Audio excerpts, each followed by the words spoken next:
अस्सलाम वालेकुम, मैं हूं डॉक्टर तहरीम जावेद और आप देख रहे हैं डॉक्टर तहरीम व्लॉग्स। अपने यूट्यूब चैनल में आपको खुशामदीद कहते हैं। आज बात करेंगे मरियम बीबी के हाफसाबाद में एक हिस्टोरिक जलसे के बारे में। कितने लोग थे, कितना कामयाब जलसा था, और मरियम बीबी और नवाज शरीफ साहब की तकरीरों से मोटरवे मुझे क्यों निकाला, ये बयानिया क्यों बढ़ गया आखिर, उसके बारे में कुछ बात करेंगे। इमरान खान साहब ने साइफर केस में आजम खान से कुरान क्यों उठवाया, कुछ इसके हवाले से बातचीत करते हैं।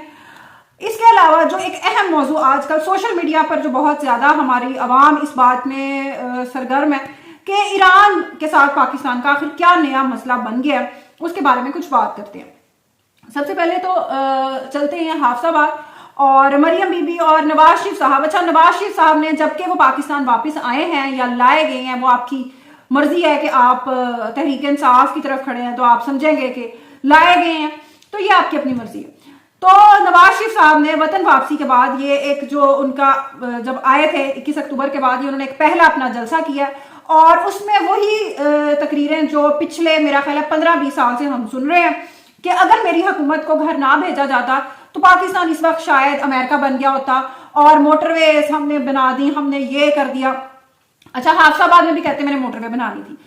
ये नहीं बताते कि मोटरवे से पाकिस्तान को जो फायदा होना था वो क्यों नहीं हो सका। वो फायदा इसलिए एक्सक्यूज मी वो फायदा इसलिए नहीं हो सका क्योंकि जो सड़कों की तमीर से जो सी पैक की ये सारी सड़कें ये सी पैक के थ्रू बनी थी, मोटरवेज वगैरह, तो इनके थ्रू जो फायदा करना था इन्होंने इसको कंप्लीट करके चाइना की तजारत को आसान बनाना था, उनसे हमने उनसे फायदा लेना था, उनको हमने फायदा, तो यानी कि एक म्यूचुअल एक रिलेशनशिप था जिनसे दोनों मुल्कों को बेशुमार फायदा होना था। रोजगार के मौके पैदा होने थे, टेक्सटाइल इंडस्ट्रियल सिटीज बननी थी। अब ये बातें नहीं नवाज शरीफ साहब बना रहे कि उन्होंने सारे प्रोजेक्ट्स के रुख मोड़कर जो जो इनके इंतखाबी हल्के थे, जहां जहां इनको अक्सरियत मिलने की तवक्को थी, जहां इनके MNAs MPs स्ट्रॉन्ग थे, इन्होंने उस तरफ उन सड़कों के रुख मोड़ दिए। और जो डेवलपमेंट होनी थी, जो फैक्ट्रीज लगनी थी, जो उसमें रोजगार के मौके पैदा होने थे, वो नहीं हो सके।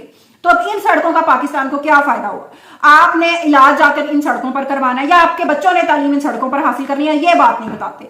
यही मसला है पाकिस्तान का। अच्छा, जब का बिलावल भुट्टो ने बात की है अस्पतालों की कि हमने सिंध में दिल के अस्पताल बनाए हैं, NICVD हमने बनाए हैं वहां पे, और ये तो हम बेशुमार सालों से जानते हैं कि ट्रांसप्लांट के जितने भी मरीज हैं, गुर्दों का ट्रांसप्लांट है या फेफड़ों का, जिगर का, जितने भी ये ट्रांसप्लांट के पेशेंट्स हैं, ये पंजाब में इसके हवाले से कोई डेवलपमेंट नहीं थी।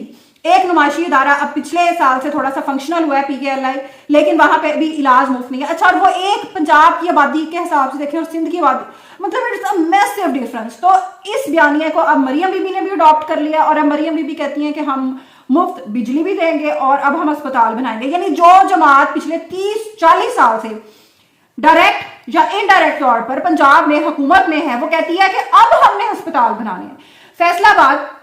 फैसलाबाद में एक दिल का अस्पताल है और वो भी परवेज इलाही के दौर में बना था। तो मैं ये जानना चाहती हूँ कि जो काम नून लीग पिछले 35-40 साल में नहीं कर सकी, अस्पतालों की डेवलपमेंट के हवाले से या स्कूल कॉलेजेस की डेवलपमेंट के हवाले से, वो अब कैसे करेगी? एक शहरी का बुनियादी हक होता है तालीम, सेहत और रोजगार। ये तीनों चीजें पैदा करने में नून लीग नाकाम रही है और 40 साल में इन्होंने पंजाब के अवाम के वसाइल को सिर्फ लूटा ही है। तो इट्स वेरी इंटरेस्टिंग कि किस तरीके से इन्होंने अपना अब इन्होंने मंशूर भी दूसरी पार्टियों का चोरी करना शुरू कर दिया। बहरहाल आगे चलते हैं। अच्छा, नवाज शरीफ साहब की जो तकरीर है वो मैं जब से मेरा ख्याल है मैंने होश संभाला है, मैं सुन रही हूँ, वही तकरीर है बिल्कुल इमरान खान साहब की तरह। मैंने मोटरवेज बनाए, मुझे निकाला गया, वो जजेस मेरे खिलाफ थे, वो जर्नैल मेरे खिलाफ थे, और यह नहीं बताते कि मैं तैयारे भी हाईजैक करवाता रहा और इस किस्म की मेरी हरकत हमेशा रही है। तो फिर मेरे साथ फिर क्या होता था ये नहीं बताते कि मैं खुद मेरे हरकतें क्या क्या रह चुकी हैं माजी में। बहरहाल इसके अलावा एक और जो सोशल मीडिया पे मैं पिछले कुछ दिन में देखती रही कि अच्छा, ईरान के साथ ईरान एक स्ट्राइक की, उसके बाद पाकिस्तान ने भी एक ऑपरेशन किया और ईरान के सूबे सिस्तान में वहां पे भी मिसाइल फायर किए गए पाकिस्तान की तरफ से। अच्छा, इसमें जो पाकिस्तान के जो PTI के सपोर्टर्स हैं उनका रद्द-ए-अमल बड़ा नफरत अंगेज था और उन्होंने ये दिखाने की कोशिश की कि पाकिस्तान की फौज लोगों को गिरफ्तार करने में लगी हुई है और बाकी उसको अपने काम सारे भूल चुकी हैं। पाकिस्तानी फौज सियासत में मसरूफ है। और अच्छा, ये नहीं बताते कि जब 2018 के इलेक्शन में हमारे लिए नताइज बदले जा रहे थे, जब हमारी पार्टी में उम्मीदवार शामिल करवाए जा रहे थे, तब फौज बड़ी अच्छी थी, बड़ी नेक थी। आज भी अगर जनरल आसिम मुनीर साहब कह दें कि जी Imran Khan now you are my friend, तो आप देखिएगा कि ये सारे जूतिया कहेंगे हाँ जी जी बस अब बाकी पार्टियों का मक्कू ठप्पो। तो ये इस किस्म का एक रवैया पिछले जब आपने 10-15 साल में टीवी स्क्रीन पर, यूट्यूब, हर जगह आपने जब यही बयानिया बनाया है कि इमरान खान इस कौम का मसीहा है और उसके अच्छा, और फिर इमरान खान साहब की चूंकि फौज से मोहब्बत थी, वो कहते थे कोई नहीं फोन टेप करते हैं, ठीक है कोई नहीं मसला। अच्छा, अब भी इमरान खान साहब के ताल्लुका ठीक हो जाए फौज से आज भी, तो वो कहेंगे कि ठीक है सही है। जो पार्टी लाइन थी वो यही थी। आज भी गौहर खान साहब ने जो बात की मीडिया से कि पाकिस्तानी फौज के हम साथ हैं और बड़ा अच्छा उन्होंने रद्द-ए-अमल दिया है, लेकिन मसला ये है कि जलसों में कह रहे होते हैं मीर जाफर मीर सादिक और पीछे मुलाकातें भी कर रहे होते हैं, तो जो बेचारे यूदी होते हैं, जो इंसाफी हमारे फॉलोअर्स होते हैं, वो बेचारे कंफ्यूज हो जाते हैं कि हम क्या करें। और वो अपनी तरफ से इमरान खान साहब का भला कर रहे हैं कि जी इमरान खान साहब बहुत खुश होंगे और हम पीटीआई का कोई बहुत नेकी का काम कर रहे हैं फौज को गालियां निकालकर। उन्हें पता नहीं है कि इमरान खान साहब ने आखिर में सुलह कर लेनी है फौज से और फिर इन बेचारों ने वही काम वही रह जाना है, इन्हें फिर इमरान खान साहब का दफा करना पड़ना है। तो ये एक रवैया पाकिस्तान की यूथ का एक जो रवैया देखने में आ रहा है, ये किसी भी तरह, किसी भी कौम, किसी भी मुल्क के लिए ये नहीं हम कहते कि हाँ जी फौज ने आज तक तारीख में जितने भी काम किए अच्छे किए हैं, लेकिन हर चीज को सियासत से जोड़ देना और अपने मकसद के लिए इस्तेमाल करना, ये रवैया भी सियासत में अब खत्म होना चाहिए। साइफर केस में जी इमरान खान साहब ने बड़े बातें की हैं, बड़े डट के खड़े हैं वो अभी भी, और कहते हैं कि जी जब हमारा दौर था तो मैं ईरान भी गया था और मैंने ईरान में जबरदस्त शॉटें मारी थी। ईरान में बैठकर मैं ये बातें कर रहा था कि जो बताना वो चीज भूल गए, वो हम याद करवा देते हैं। ईरान में इमरान खान साहब बातें कर रहे थे कि पाकिस्तान की हदूद से, पाकिस्तान से यहाँ से दहशतगर्द जाते हैं और ईरान में दहशतगर्दी की कार्रवाइयां करते हैं। ये माशाल्लाह हमारे इमरान खान साहब ने ईरान जाकर बातें की थी। तो माशाल्लाह इमरान खान साहब की जो खारजा पॉलिसी और सियासी सूझबूझ है उसका आप अंदाजा लगा सकते हैं। कोई दुनिया का मुल्क नहीं था, कोई दुनिया का मुल्क नहीं था जिससे 3 साल में इमरान खान साहब ने ताल्लुकात खराब नहीं किए। बाइडन इनका फोन नहीं उठाता था, उसको ये कॉलें कर करके थक जाते थे।